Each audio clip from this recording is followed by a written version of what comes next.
Here's a myth that's everywhere in business, and hospitality just makes it obvious. If we perfect the product, the people part will take care of itself. Well, that's actually not it. The product is the output. The people are the operating system. Today we're going to talk about what's real in leadership when your business is literally humans taking care of humans.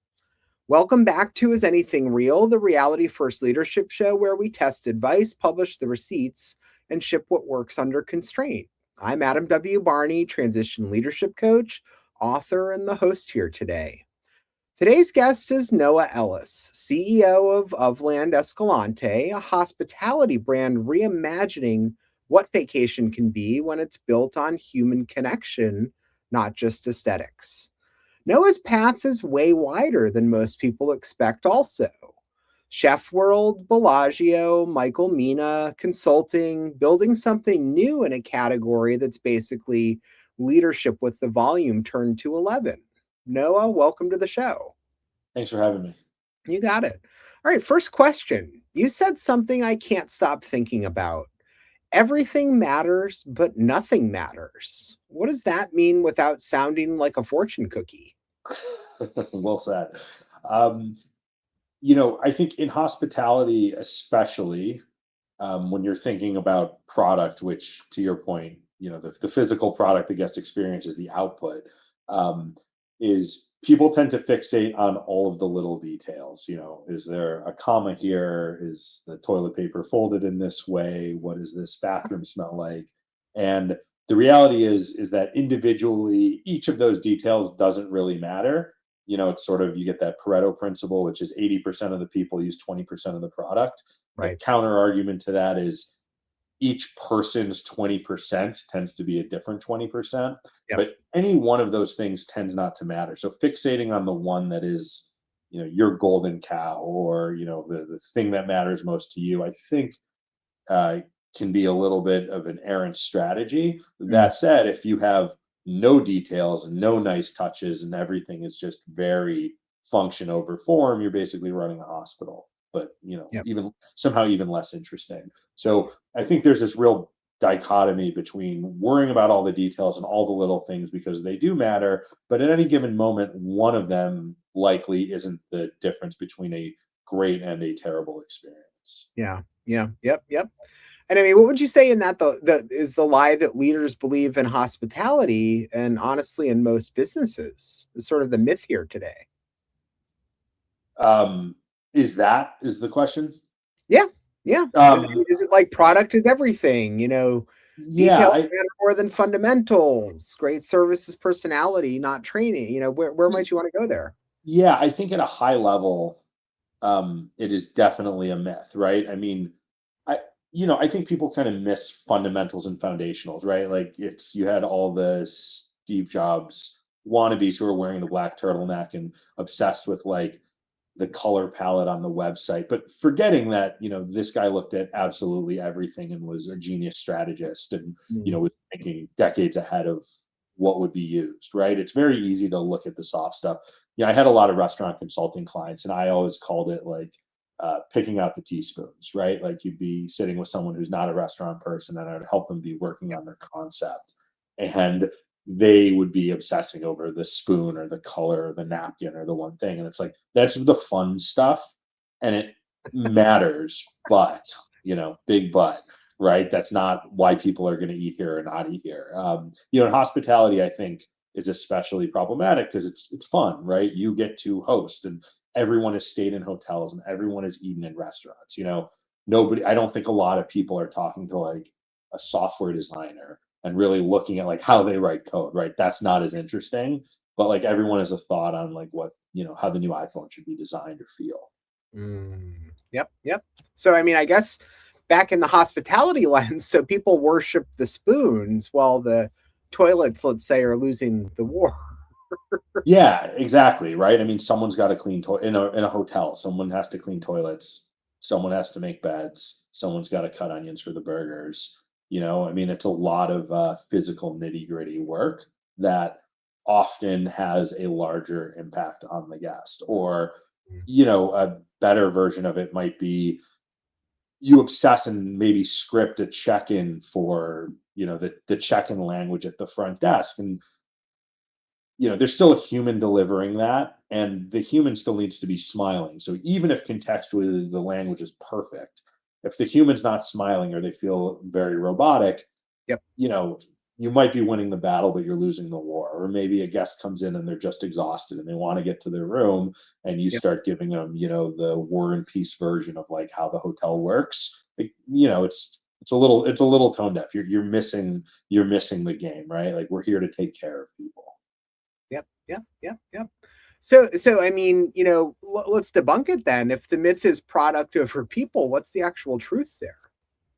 I think you've got to take care. Like I used to be very much a product guy, or Mm. product was the engine. So I'll call myself a slightly reformed sinner in this case. But I think you just have to look at it, and you know it's an interesting business in which most businesses, right?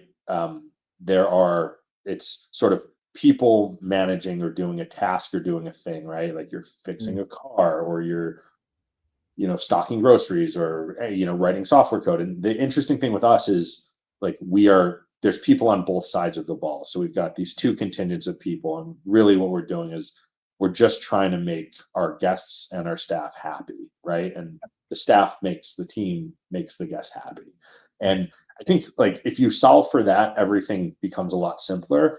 Like, I think a lot of people are worried about theft or overspending, or Yep. I think, like, famously, Ritz Carlton, I want to say, had the $2,000 rule where, any team member could make any decision to take care of a guest if it costs $2,000 or less. Right. And I don't know if that's real or apocryphal, but it's sort of a great rule, right? Or there's like the Nordstrom's tire story. I don't know if you ever heard that. My dad Yeah. used to tell it to me. I don't think it's real, but someone showed up with a bunch of tires to Nordstrom's, which back in the day, which didn't sell tires, and Nordstrom's accepted the return and paid the person. Um, but guest happiness, guest satisfaction, making people, humans, happy at all sort of costs, I think is the thing, right? Like, Yep. sure, you comp a room, you comp a stay, maybe it's a couple $1,000, but like, you make that person happy, and you probably have a guest for life. They're probably going to tell their friends, but kind of more importantly, like, it feels really good. You just took care of a human. You don't know where Yep. anyone is at any point in their day or their trip or their life, and the small little gestures you can do, Right. especially when someone's like gearing up for the fight, or they didn't want to ask or complain or tell you that something's wrong. So, the more proactive you can be and the easier you can make it for people to be happy, I think you win. And I think that matters a lot more than a nicer uniform, branded merchandise, cooler website, a better logo, all the fun stuff that, like, we love to do. But sometimes, like, the hard thing is swallow your ego, apologize, and just make things right. Yeah, yeah, yeah. And I mean, this I think gets into a broader leadership understanding where most leaders don't have a taste problem; they actually have a fundamentals problem, right? And Yeah, no, you also really well said said. something critical. Your teams are younger, 22, 23, and many haven't lived luxury hospitality as guests. So I think that's a great example, though, of where you can't teach standards by just saying you do it. You have to bring the mountain to them.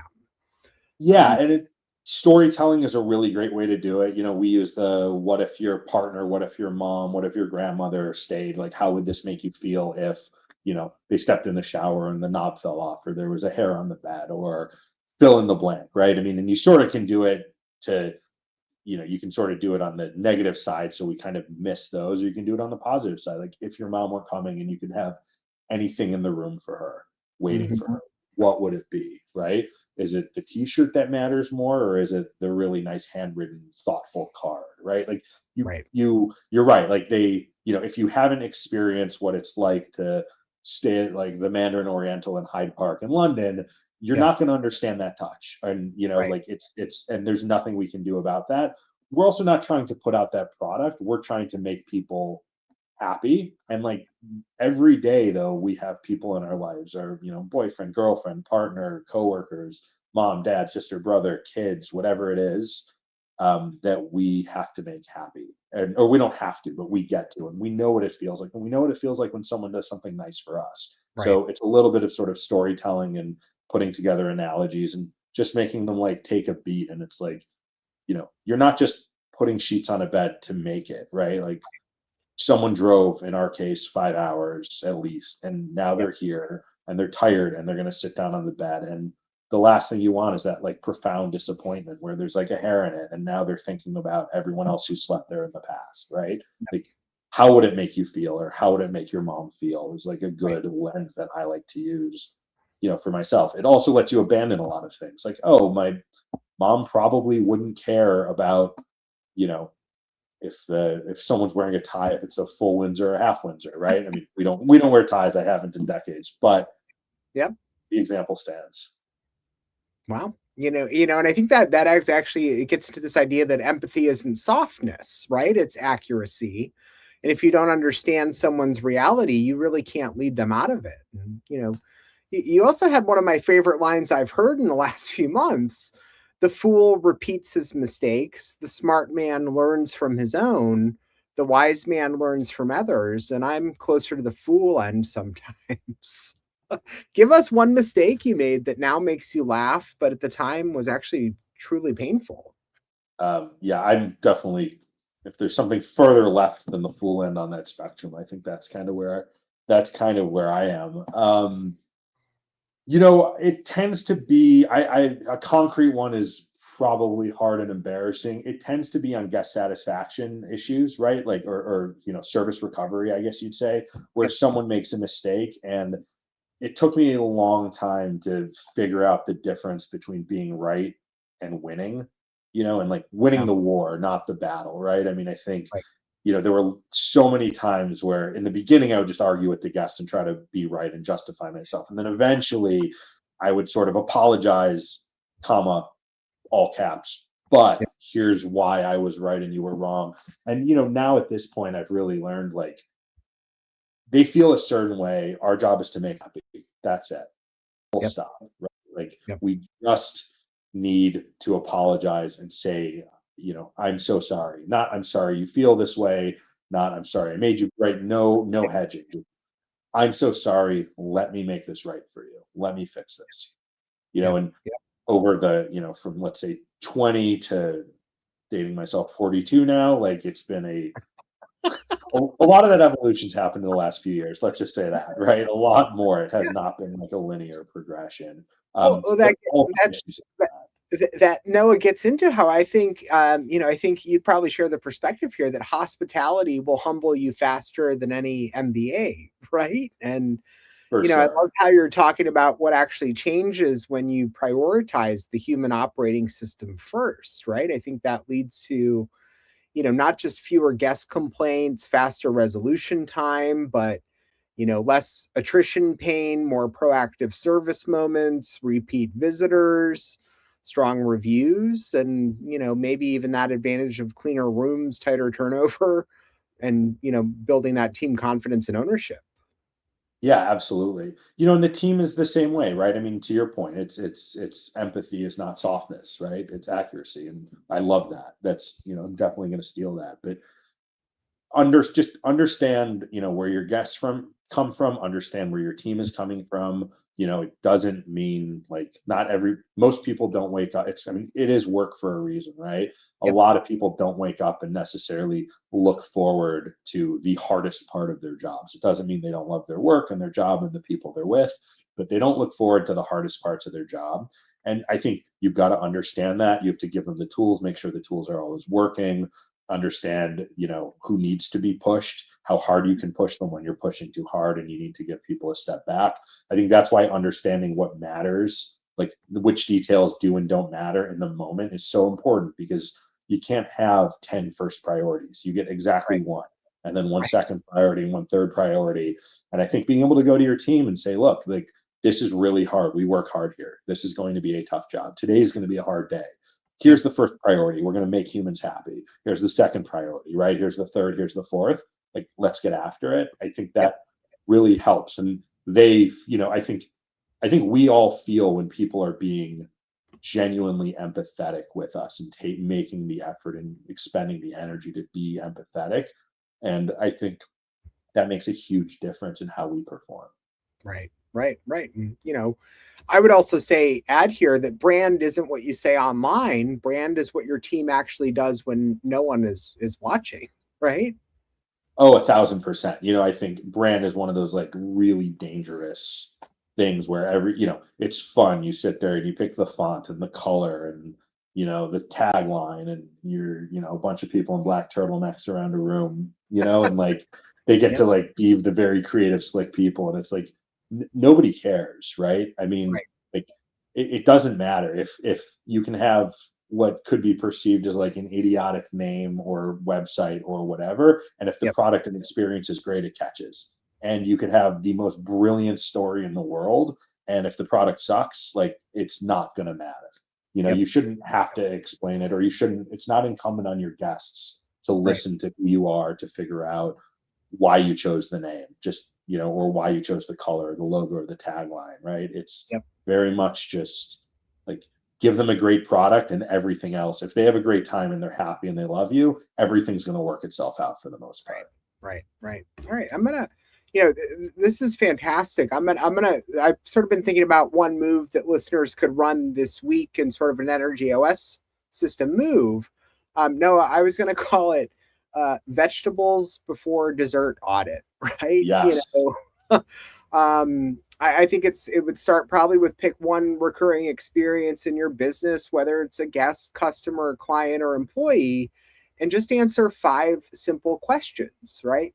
First being, what's the core promise in one sentence? Second being, what are the vegetables that must happen or be cooked flawlessly every time, and three at the max. Um, Maybe asking, where are we doing luxury theater instead of the fundamentals that you were covering here? And that's one bullet. What's one place we're confusing effort with impact? And then finally, what's one story we can tell the team that makes the standard measurable? And then, maybe do a 10-minute line walk with your team and ask one question. Where does the guest's reality break from our reality? And that tell them that gap is your work. But what's the number one, let's say, vegetable Yeah. most leaders skip, and it ends up actually costing them everything. I mean, I think your real question is great, which is where does our reality break with our guests or customers' reality? I think that probably nails it more than anything, because you could point to any number of fundamentals, and I think it's on a leader by leader basis. They don't schedule well, they don't give their team the tools. They're fixated on administration or marketing or something that's, I mean, everybody's heart is different, right? For some Right. people, it's like they love, like when things get tough, they don't want to sit at a computer. They just want to like immerse themselves in the physicality of the job. Or for others, it's the opposite, or they want to go talk to people instead of talking to the staff, or some Yep. love dealing with the staff, but not the guests. So I think that audit is so critical because, for me, right, it's like you got to eat your vegetables before you get to dessert. And my question is, what is the thing I want to do least right now?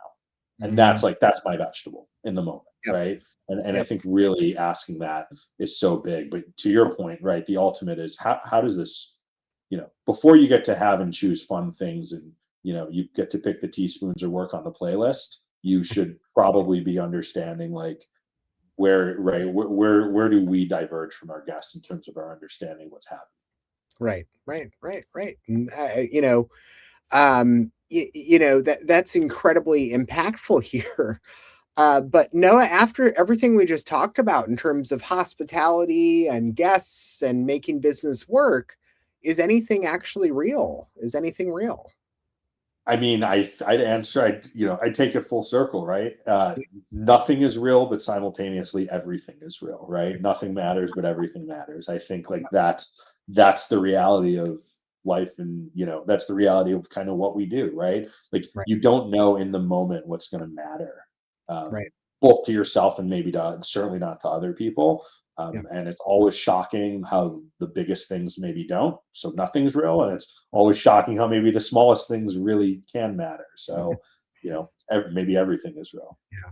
Well, and from our conversation today, I would say what's real is, hospitality is not a product business; it's a human business. and actually leadership more broadly is just the way you treat people when the pressure spikes, right? Yeah, absolutely. I mean, I think you nailed it, right? I mean, hospitality is people taking care of people, Yeah, yeah. right? That's the game. Exactly. All right. Noah, where can people find Ofland, follow you, and book a stay at such a, I mean, talk about a beautiful place in the world to go visit, especially as we're dealing with the heat here in Boston at this Yeah, time. so Ofland.com, Ofland.com, or on Instagram. And everything looks good on Instagram, but I think we look pretty great on Instagram too. At Ofland Hotels is our handle, at Ofland Awesome. Hotels. And we'll of course link to those in the show notes below. But I would say for anyone's listening, I would challenge them, to say if you know a leader who's obsessing over the spoons while the fundamentals are on fire, the rest of the kitchen is on fire, send them this episode. And if you're leading through transition and would like a reality first reset, there's a 20-minute foundational call with me linked in the show notes below as well. No pitch, just space to choose the next move. But until next time, proof over performance and ship what works. But Noah, thank you for joining today. This was fantastic. Thanks for having me, Adam.